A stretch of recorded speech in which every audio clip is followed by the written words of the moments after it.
What's up everybody, I'm Armin van Buren. I'm currently at the Ministry of Sound. But for those who haven't really started DJing yet, or they want to know a little bit more about DJing in general, let me give you some tips. This is where it all begins and ends. It's the CD wallet. I'm making kind of a big deal out of this because most of the DJing preparation starts actually at home, in your living room with a cup of tea. I'll show you what I've done here. My CD wallet is actually pretty organized.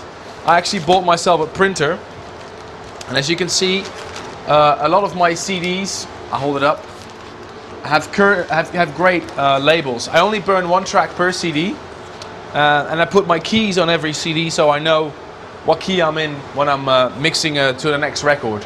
So another thing that I use, right now I'm using this Pioneer CD players for this demonstration and the Pioneer mixer. Make sure that the mix is in stereo. You'll be surprised how many mixers actually switch to mono. There are 4 faders here. For the demonstration I'm only using 2 CD players. I have a little box of secrets. And this box contains the cue cards that I use a lot for my DJing. And cue cards are nothing else but pre-programmed cue points on a CD. So I can jump to whatever section on a record I want. Actually, I haven't seen a lot of DJs use these, so use them because it gives you an advantage, especially on festivals. I'll explain that later. Alright, now let's grab some tunes. 2 tunes. One of them is an intro mix. It's always nice to have a little intro when you start your set, so people actually know that there's a different DJ playing. So at home, I did an edit of a track that I really liked, combine it with another track.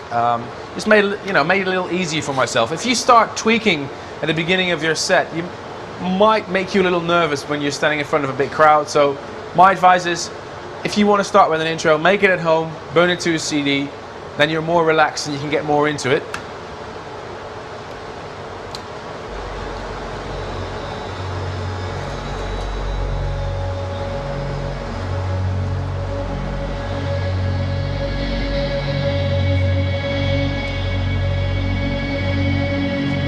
This is an intro I made from a tune from Jerome Isma, a tune from Armina, producer from Toronto, and Let There Be Light. I made this intro for an event called Trance Energy, and it just sets the tone, the mood for the atmosphere for the night.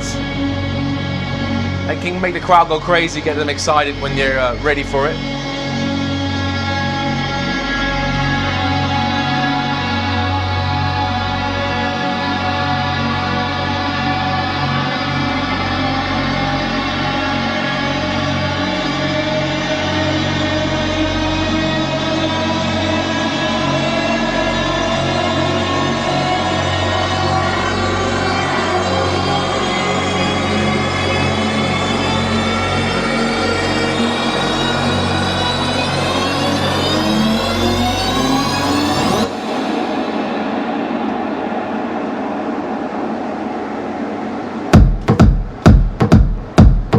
Simple kick drum usually does the work, especially after a long intro, to make the crowd go crazy. Less is more, as they say. Now, for my second tune, I'll show you. I've done my homework. I know this tune is in F sharp, so I've actually written it down. It's in 130 F sharp. So my next tune is 131 F sharp. So I know my second mix will, if I have it in sync, I know it will sound okay. Because this track is in 130 F sharp, and this is 131 F sharp, which is almost the same tune. So, now what I've done with the second tune, I've made some cue points. This is, I stored the cue points on this cue card information, put the cue card in here, and it actually, the CD player now remembers the cue points that I pre-programmed at home. I've programmed some starting points, because if I normally would put in the CD, you would get this.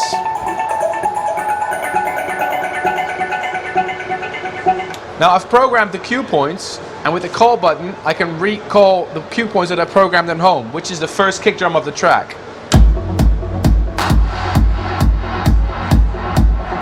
Again, it saves me a lot of time, so I don't have to look for the cue point when I'm looking at a crowd. I'd much rather spend my time interacting with the fans, looking for some other decent tunes, than trying to find the cue points. So what I've done, I've pre-programmed a lot of the cue points at home. What you can also do is edit the track at home and burn the edit track without the intro on a CD, but you might want to use the track with intro for an encore or something. So my advice is just to use the cue cards and program the first kick drum of the track so it's ready when you want to go. Next to that, I've also programmed a few hot cues. A hot cue is basically you use the CDJ as a sampler. You jump instantly to another point in the track. So at home I programmed 3 points. It's blinking here, as you can see.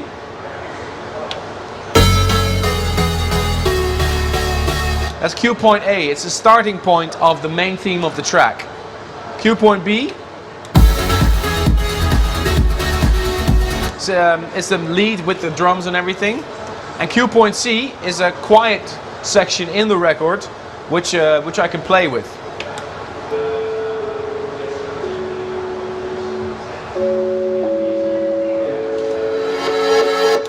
Now with these 3 cue points organized, I can jump and make it interesting for the crowd. For example, if the record is playing and I'm near the breakdown,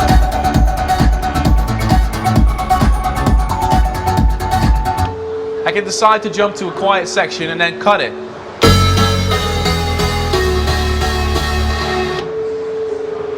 Jumping back and forth between the quiet and the theme section.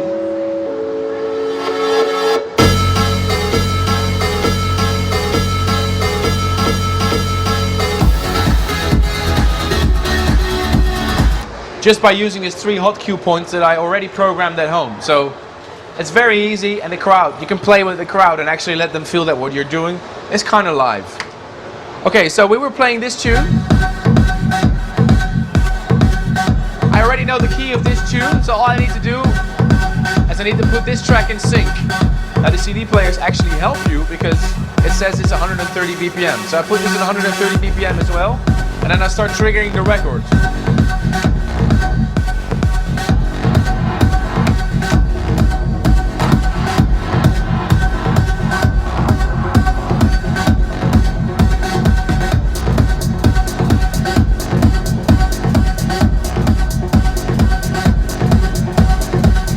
What you're hearing is this track and this track mixed together.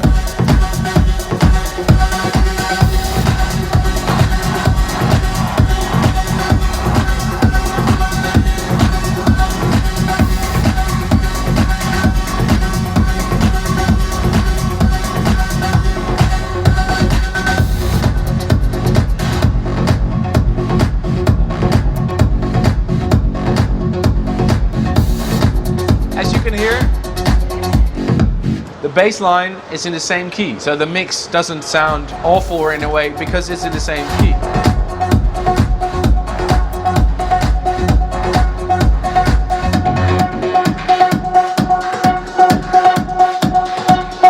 Now the cool thing about the Pioneer 800 mixer is it also has some effects like delay and echo.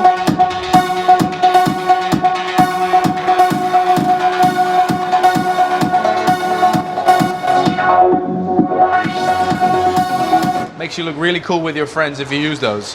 So what I'm going to do now is I'm going to put it on the echo effects. This Pioneer already recognizes the tempo of the track if you put it in auto mode. So the CD player tells me this track is 130 BPM, and also the mixer tells me it's 130 BPM. So I can put the echo, which is like sort of the repeat of small sections of the record, in the same tempo as the track. So when I'm playing the track now from the beginning, and I'm turning the echo on, you get, it's nothing but an echo effect. But if you use that with the hot cues we just made as a sampler, you can make interesting edits of the track live on the fly. For example.